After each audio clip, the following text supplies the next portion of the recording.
আবারও চলে আসলাম ছোট্ট একটা মিনি ব্লগ নিয়ে, কারণ তোমরা মিনি ব্লগগুলো দেখতে ভীষণ পছন্দ করো। এই তো তাড়াতাড়ি মাছটা রান্না করে নিয়ে সোজা চলে গিয়েছিলাম বিডিও অফিসে ভোটার কার্ড করার জন্য।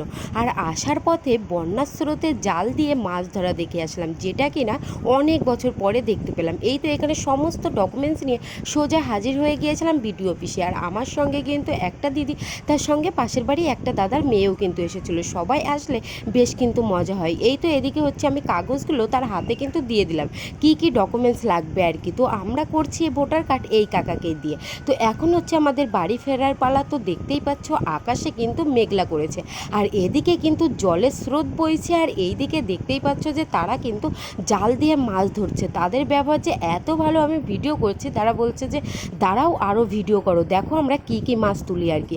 এই তো এর জন্য এখানে আমরা আরও কিছুক্ষণ ধরে তাদের কথা শুনছিলাম আর ওয়েট করছিলাম। বলছিল যে থাকো, দেখবে যে চিংড়ি মাছ কাঁকড়াও কিন্তু পাবো। তো এখানে 2-3 বার খেও দেওয়ার পরে তারা কিন্তু মাছ পায়নি, কিন্তু লাস্টে চিংড়ি মাছ তার সঙ্গে কিন্তু কাঁকড়া মাছও পেয়েছিল, যেগুলো দেখতে আমার ভীষণ ভালো লাগছিল। কারণ কি, অনেক বছর পরে কিন্তু এরকম জাল দিয়ে মাছ ধরা দেখলাম। আর এটা কিন্তু একেবারে বিডিও অফিসের সামনে যে পুকুরটা রয়েছে, সেই পুকুরেই কিন্তু সকলে মিলে মাছ ধরছে।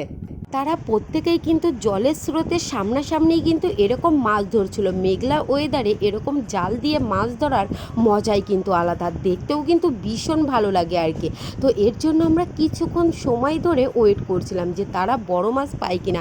আমি তো অধীর আগ্রহে বসে রয়েছি যে কখন বড় মাছ পাবে আর কখন আমি একটু দেখতে পাবো। কাদের কাদের মাছ ধরতে ভালো লাগে বা কারা কারা মাছ দেখতেও ভালোবাসো, তারা অবশ্যই একটা কমেন্ট করে জানিয়ে যেও।